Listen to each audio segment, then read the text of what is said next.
Incentives Uncovered.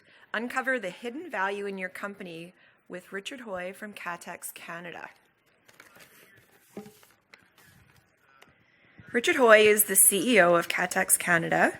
At Catax, we help uncover the hidden value in your company through scientific research and experimental development tax incentives. Claim tax incentives back from the government for businesses engaging in innovation, research, and development. Now, I've been told to warn you that Richard doesn't speak Canadian as his first language, so if you don't understand what he's saying, just ask him to do a little bit of sign language, okay? Thanks, guys. Good morning, everyone. It's a great honour to be here, and I've got my first tattoo as a result of being here, which I'm very happy about. Come in, and in fact, if you'd like to come closer, that'd be great. Maybe people would warm up. I've been wearing my coat until the very last moment. We'll waffle for a moment here, if we may, as people are wandering in and making themselves comfortable. So literally, as an Englishman in Canada, I've lived here for 20 years. However, people still look at me cross-eyed sometimes when I'm speaking. So feel free to put your hand up and ask questions. Let's try and make this as interactive as possible because, in theory, tax is quite a dry subject. My background isn't tax. My background is running businesses. So I came to Canada in 2001. I've worked in 11 countries. I came here, I was brought here by TELUS to do a turnaround. You might remember what TELUS was back at the beginning of the 2000s. A very different company from the company it is now. And I joined, and then latterly I've been running the telecom division for Ledcor. We started Catax in Canada a little while ago, and we brought it into Canada, and we've been overwhelmed by the impact and the reception that we've had from our customers. The reason, I suppose, is because most days I feel like Santa Claus. Seriously, I feel like Santa Claus because Canadian businesses are in a unique situation. The Canadian government was the first government in the world to create an incentive program for doing what you do well, for innovating, for finding new solutions to problems. In fact, solutions in this context is very apt, isn't it? Finding new ways of doing things, finding better ways of doing things, finding ways to create different outcomes. And as a result of it, we work with companies. We're not in competition with your accountants. We are complementary to your accountants, and we do something entirely different. We speak a very different language, which is why we've been successful so far out of the gates in building a great relationship with many companies. So let's keep this interactive. Please ask any questions you've got as we go, and we will move forward. So first of all, the idea of thinking that you can actually grow anything by taxing it obviously is a lunatic idea. However, you are in a unique situation in that in your industry and in many other industries in Canada, whether it be cannabis, whether it be engineering, whether it be science, there is an opportunity to go and get money back if you do things differently. My job, our job, is to come and bring you one of three good outcomes. The first good outcome is we'll come along and say, actually, with what you're doing as you're doing it today, you really can't claim any money back from the government. Well, you might think, well, that's not a good outcome, but at least it means you don't have to worry about it, just get on with what you're doing and be great at it. Number two, we'll come along and we'll say, actually, there's a shed load of money. Shed load in England means a lot. We'll find a lot of money to give you back, and that money will go straight to your bottom line, which is an awful lot cheaper than diluting yourself and having to refinance or going to banks. Excuse me to those people from the banks who are here. I'm not trying to undermine you. It's a lot cheaper than any other way to actually fund your business. And the third option, or the third good outcome, is you're not doing anything today that actually applies because inside the very tight rules associated with this program, you're actually missing it. And we've seen lots of people who have examples where if only they'd done one thing different, and I'm going to cover some of those things, if they'd done one thing different, they would have been applicable, but they're actually missing out on hundreds of thousands to millions of dollars of money that they could claim. So we help you to groom your behavior to make sure that you're applicable in the future. I think that innovation is exciting. One of the things that we find, and one of the things that's very exciting for us, is as we go out and we go and talk to our clients, we're getting like a mini MBA in other people's businesses. It's really exciting. But one of the things we see is often people are going about their job, trying to do things a little bit differently, trying to address problems or challenges or issues in a particular way, but they're doing it in the moment, and they're not categorizing it as innovation. They just see it as problem solving. Now, we can help you to identify that and enable you to categorize correctly so it becomes applicable. So again, innovation, what does it mean? Because we all think we know what innovation is. Well, it's executing an idea that addresses a specific challenge that achieves value for both businesses and the customer. So it has to have an objective and it has to be delivering an outcome. Working with clients, our average client value is something like $96,000. So where we find applicable innovation, and let me be very clear here, where we find innovation, it typically stands up and punches you on the nose. If it is hidden and if it's a bit ambiguous, it probably isn't innovation. Again, I'm going to come back to the actual criteria and the principles of what that needs to look like. But let's start from this point of view. Number one, the number one thing is you have to do something on purpose. If you do it by accident, it isn't innovation. So those of you who are using natural yeast that's just naturally occurred in your brewery, well, it's very lucky that you've got that natural yeast, but it isn't in itself innovation. If you do something with that natural yeast on purpose, if you do some sort of scientific study with it, we then start to become relevant and appropriate in doing that. But just because it naturally occurred or you bumped into something, that isn't innovation, even if it's new.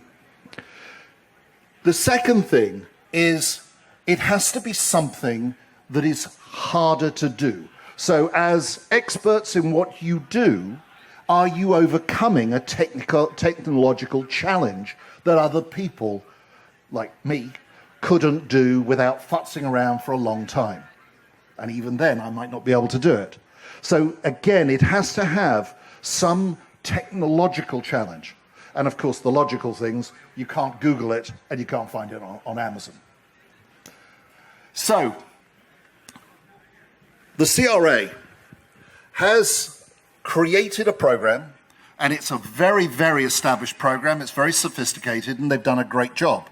What they've managed to do is create absolute ambiguity with total obsessive rigor. How many of you have actually done a shred claim with the CRA? How much fun was that? So was that not? On a scale of 1 to 10, it was in the minus numbers usually. Is that about true? And on the one hand, as a taxpayer, I'm very glad that the taxman is being rigorous and caring about the tax dollar. Because we don't want the taxman chucking money away willy-nilly. Is that a Canadian phrase? Okay, you're okay with willy-nilly. Okay, good. I came off the stage once saying something, and someone came up to me and said, that was the most offensive thing I've ever heard. What? And it was like a willy-nilly. There are also Canadian phrases that I've got the wrong end of the stick that you know are offensive, and I think they are willy-nillys. So I'll try to avoid those. When we go and work with the taxman, what we have to do is we have to write the innovative narrative in a way that it is a no-brainer, in a way that it is so clear, so articulated, and so clearly filled with explanation that nobody can argue with any of their attributes. I agree that that's a good thing. However, the process is very hard, and a lot of people have suffered through it, often to not get anything out of the back of it. Last year, there was something like 212 intermediaries who got involved in helping people or not helping people not get money off the government. The year before that, there was something like the same number, of which only about 20 or 30 of them were the same companies as the previous year. So there's a lot of people trying it and a lot of people failing it. So the importance of a good process is vital. The importance of rigor is vital.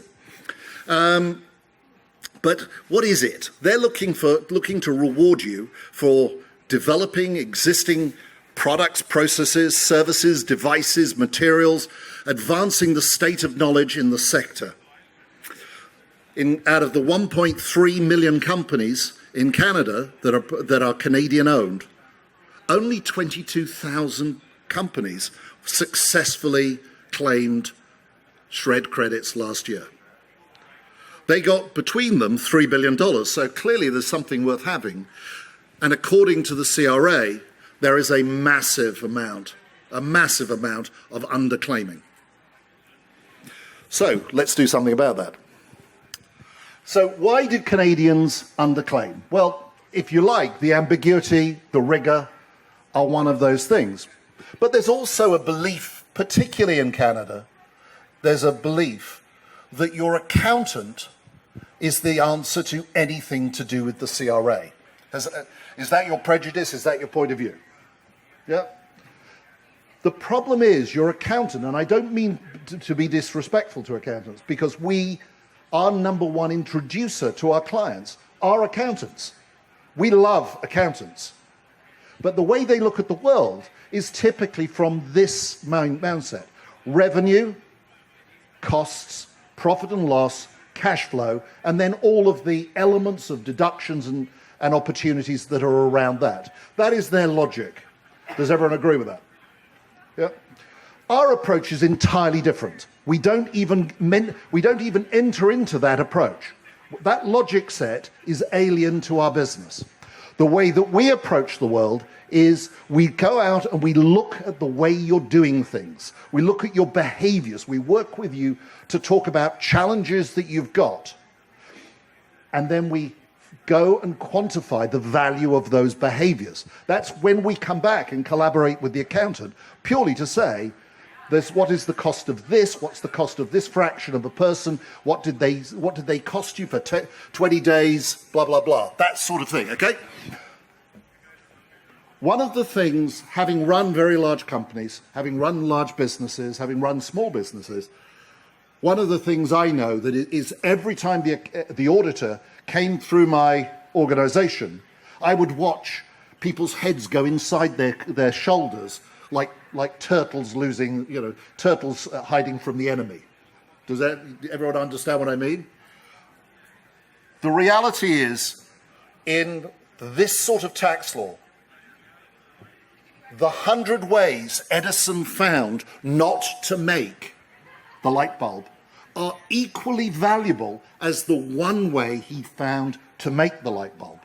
All of those experiments, all of those failed projects, all of those things that went wrong, all of those things where you nearly got it and then 3 weeks later you found out it actually smelt like a rotten sock. All of those scenarios are interesting and relevant to our conversation. We're looking for the behavior, including the failed behavior, and we quantify those things to help you to pull together your project. We then take that to the accountant. Even the most diligent accountant, unless that accountant works within your business and is aware of everything that's happening, they wouldn't see this stuff because it's all being cleaned up, poured down the drain, brushed to one side, and you've moved on.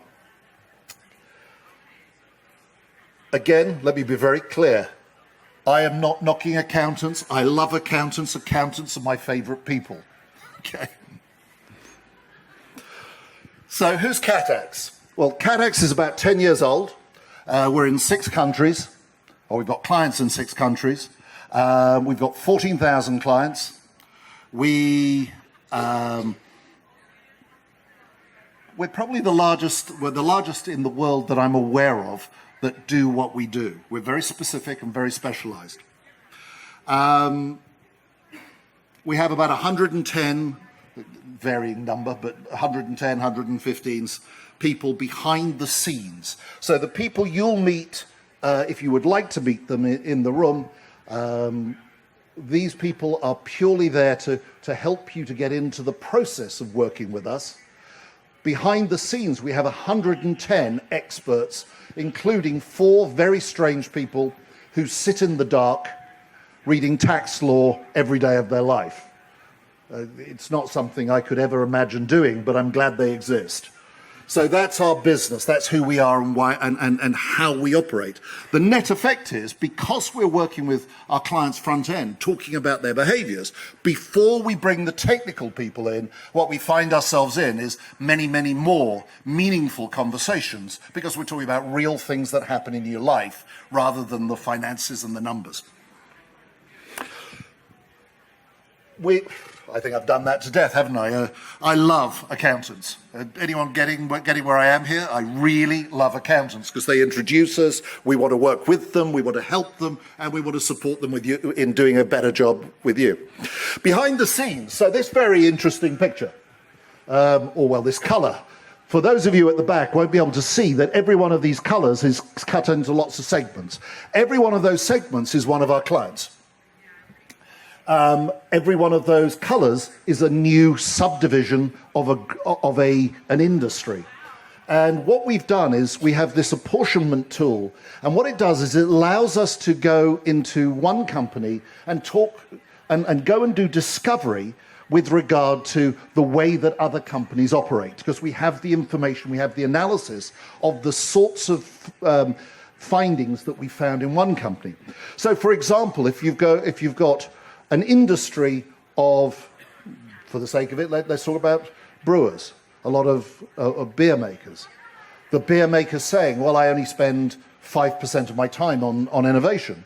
Well, and we go back to this database, we'll know that across the industry, the average is 30%. Now, he still could be right, or she could be right. But what we're doing is we'll go back and go, well, hold on a minute. Other people who look like you, smell like you, appear like you, look like this. Now, what this enables us to do is it enables us to support the logic which gives our customers more confidence that they're actually telling the truth. Because we're all about making sure that we claim what you can claim, but we do it in a way that is defendable and is true. We work with a number of breweries. This is just one, and it's one from the UK, which I thought was quite interesting. It's a company called Beavertown, and it's owned by Logan Plant, Robert Plant's son. They're actually on the outer edges of crazy as a group of people, really fun to meet. And they do an awful lot of very interesting things. Again, working with brewers, working with people in the cannabis industry now. I mean, a lot more of that's coming through. An awful lot more wine distillers, all of those sorts of things. We would love to work with you and help you figure out. Again, across our business, who's eligible? Well, there is no limitation. So anybody anyone, even an accountant, could spot someone in a white coat going into a room called a lab. We could probably, anybody. But the reality is the vast majority of research and development of the business comes not in that place. It comes in dealing and addressing problems as they're occurring on a day-by-day basis. So, let me pause for a moment. Does anyone have any questions so far? And then I'll talk you through the process we go through. Yeah, please. Can I go back one slide? I certainly can. No. If you realize, oh crap, I've been doing something for the last 3 years, can I go back in time? You are a genius, and thank you for that question. Thank you. I should already have said that. We're allowed to go back 2 years, 2 financial years. you are only entitled to go back 18 months to a year end. So right now, if you come up to me and tell me your year end is at the end of April, you'll see even more white hair begin to occur, because the trauma of going through the process by the end of this month to be able to apply to the April timeframe. If your year end is in March, you can only go back 1 year, and we'll be very relaxed because we've got a year to go and do it. So did that answer your question? You can go back 18 months to a year end, but you can go back 2 financial years if the year end is within 18 months. Yes? What about paying yourself? Because a lot of this is also wages and time spent on system. Even if you haven't tracking that because you're So the question was, what about paying yourself? Because if you're a small business and you've not been tracking it, and the accountant has been telling you to take your earnings as a dividend, for example, if you have not closed off your business year, there are choices you can make around how you take the money out of an organization. So as a dividend, you make about a 20%. So again, please excuse me, I'm not the technical expert. I'm giving you generic answers which would be validated by our technical experts. But if you were to take your earnings as a dividend, you get a 20% improvement in the money you versus taking it as a salary. However, if your company is making less than $500,000 in profit, if it's a Canadian-owned business, what you're possibly throwing away is 20% of extra benefit to your organization, because you're not taking, because you could be claiming 43% against innovation.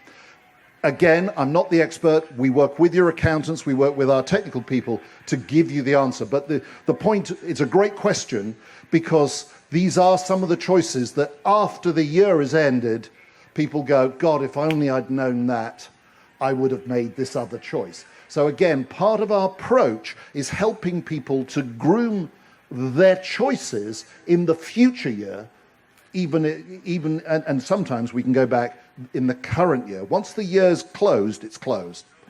Okay. Any other questions? That was a great question. Thank you.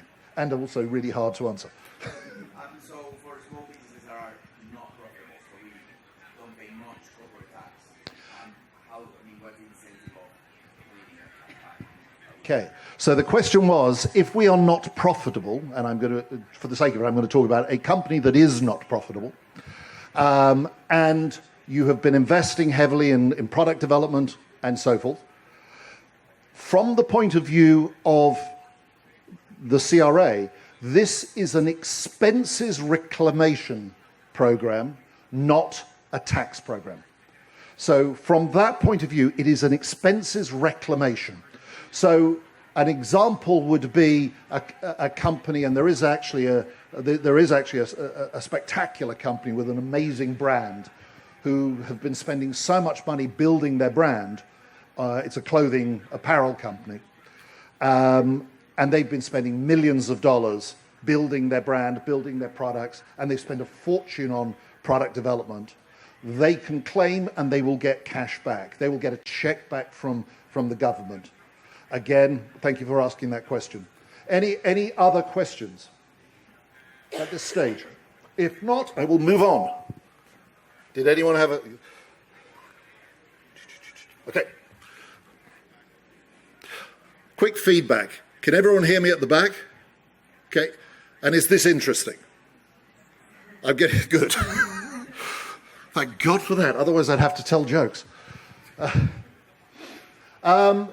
So again, when you look at examples of qualifying criteria, software development, automation, failed and successful projects, development of innovation recipes, development of innovative formulas, development of new materials, improved processes, development of new and improved products, and development of environmental products.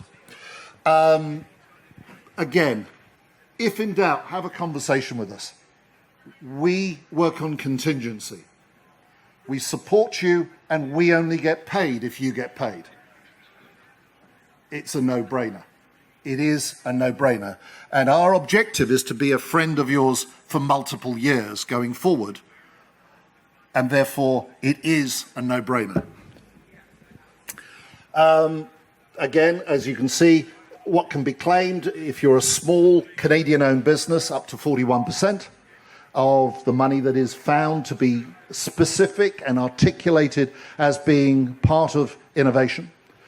If you're a large corporation, that drops significantly, but if you're a larger organization, you're probably spending an awful lot more money. So if anyone is a large organization, don't get put off by 15%, because 15% of a shitload is still a shitload. Our approach, first of all, we will come and meet with you one-on-one. We will do the discovery work, ask you about your business, ask you about your challenges, talk about what you're most proud of, talk about some of your more embarrassing moments. It's usually very funny, these conversations.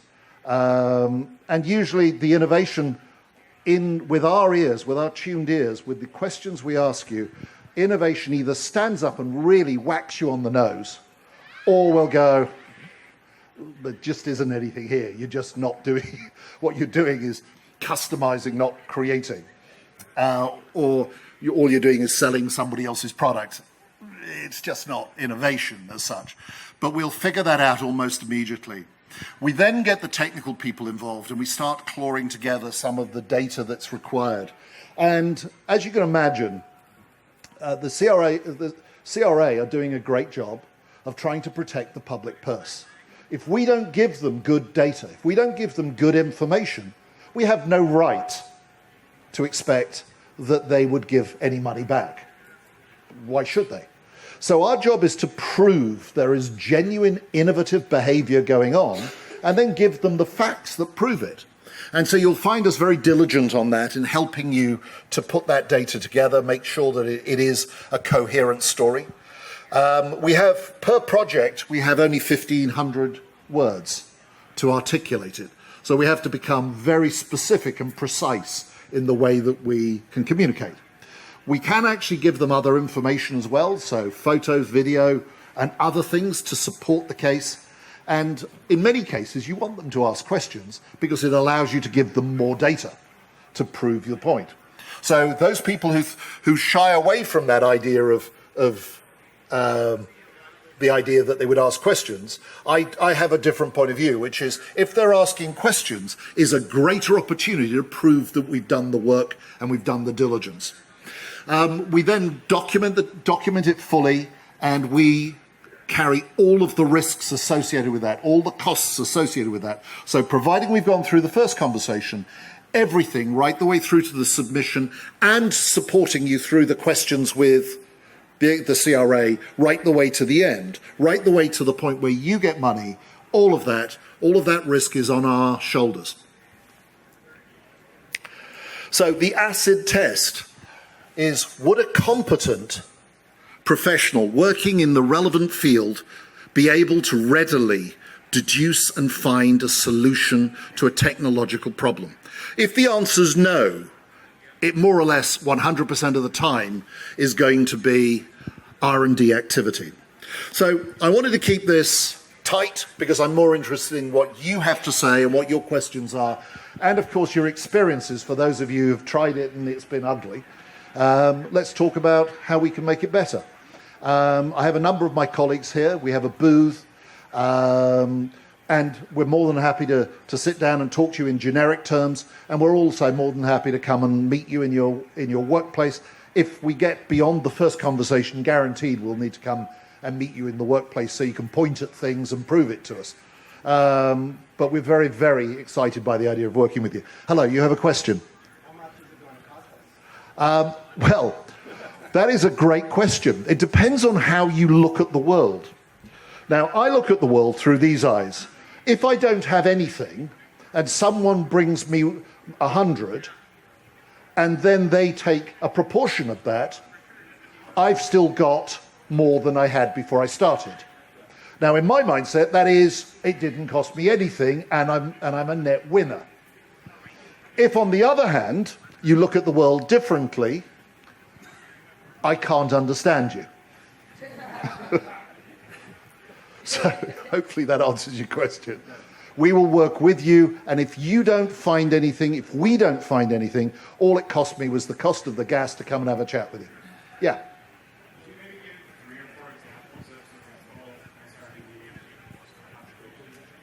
Yeah, good grief, yes.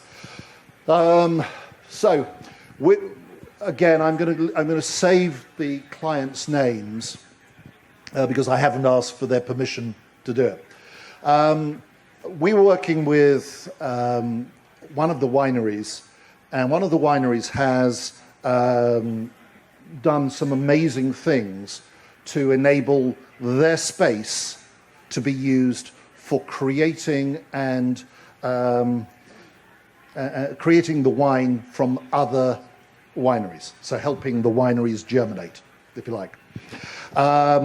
They have installed concrete casks.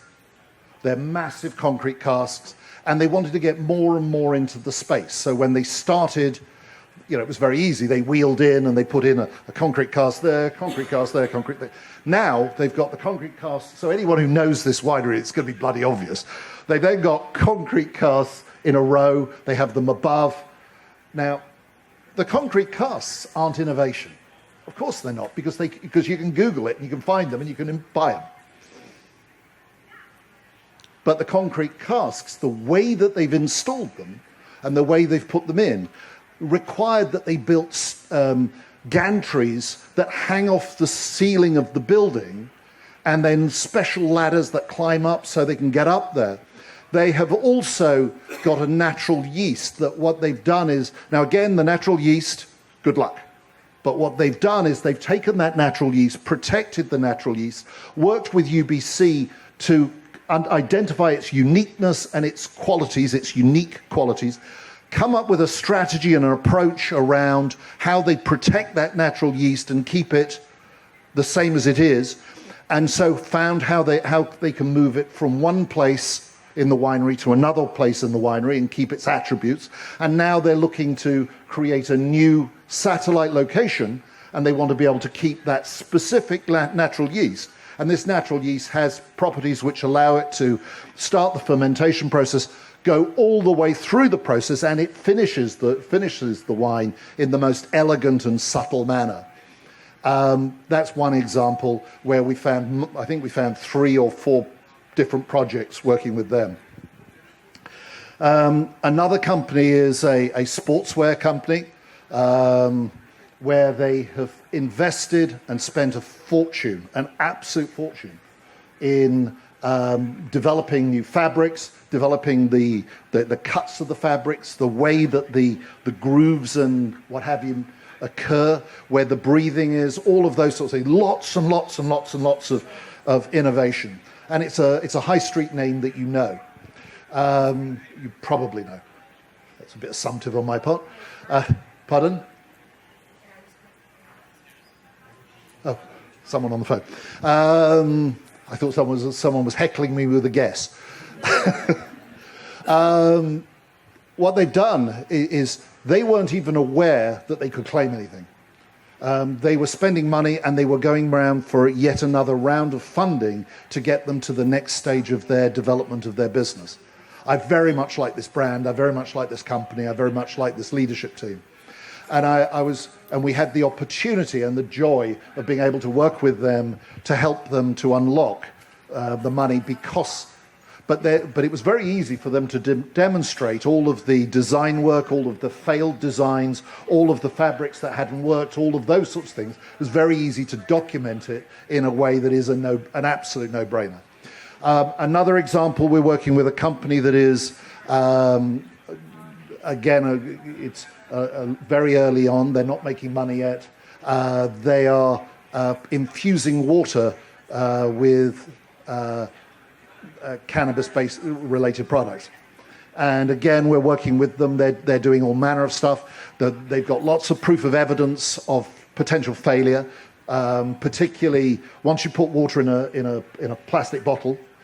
The water is totally stable, tastes great, but 3 weeks later, it starts to taste sour, and you've got to create the nutrient balances and so forth to make sure. So they've got lots of science, lots of evidence of the work that they're doing, and of course, all they need now is a license to be able to bring it to market. They've already got the distribution agreements and so forth, but all they now need is the license, which should be any minute. But all of the work that went into creating their offering. Give me another example. Yes. In the vaping industry at the moment, there's a lot of companies doing a lot of innovative and different things. Exciting company who was using new science and new product processes to dehydrate food. So using an approach to dehydrating food for people who are camping on boats or whatever. So when you rehydrate, the food comes back together the way the meal was built, rather than coming together feeling either like a big mushy yuck or a big mushy yuck with bullets in it. They have an incredible approach to it, and that product is in the market. All of those are examples. We have a number of breweries. In the Canadian space, we've worked with a couple of breweries that are working their way through the process at the moment. No, not a couple. We've got, Dawson, five breweries who are working through the process. Unfortunately, we had one that when we went into, I was so desperate for it to be innovative, because I love what they do. I love their take on the world, but we literally couldn't find any innovation in what they did. We found lots of creativity, lots of really great creativity, but in the formal process, they didn't have any. But we've got others that are actually doing some very interesting things in changing the way that they're making beer to create different outcomes. We're not just talking about the recipe here, we're talking about the approach. And they're working through the process right now and looking very good. Yeah. Something like taking your spent mash and recycling it or using it in another way, that would then qualify. Yeah. So we can taking the spent mash and turning it into other products. Though there are some interesting conversations we're having in that front. Whether it's taking it and making it the nutrients to go around the wineries, or things like that, which have been occurring. But we have one that's even weirder than that, which is the other way round, where a brewery is taking cornflakes from Kellogg's cornflakes factory and taking any cornflake that isn't the perfect shape or size or color, and then they're making beer out of that, and that was applicable as well. Does the innovation have to be unique, or can multiple businesses have the same innovation? Great question. The logic is it must be moving the industry forward. It must be moving the milestones forward. You could be doing one thing, and the gentleman beside you could be doing something very similar, but it wouldn't be exactly the same. Our job is to try and tease out the uniqueness of what you're doing. The reality is you won't be doing it exactly the same. If you were doing it as a partnership, and one of the things I love about the brewery industry is you all seem to collaborate and talk to each other so much. So if you're working as a partnership to do something innovative, we have a number of companies that are partnerships, and under the Canadian CRA rules, where things are a partnership, there is equal benefit is separated and passed out through the partners. So if that's a scenario in a partnership, yeah. So would it have to be the CRA's perspective of partnership, or could it be entered into a contract or something like that? That is a great question. I think partnership is a spirit, an intent, but let me say I'm not the tech. This is why I have people who keep me honest, who sit in a darkened room. That's a great question. I've not been asked it before. You had a question.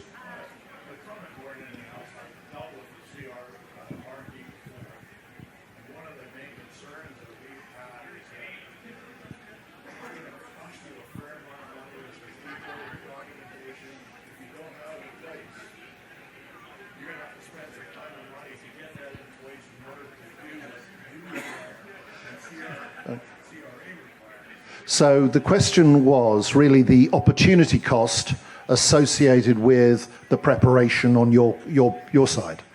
How much work and effort and energy you have to put in to put things into place to be able to make a claim. Now, my experience so far... Yes. Yes. So my experience so far is that we are able to...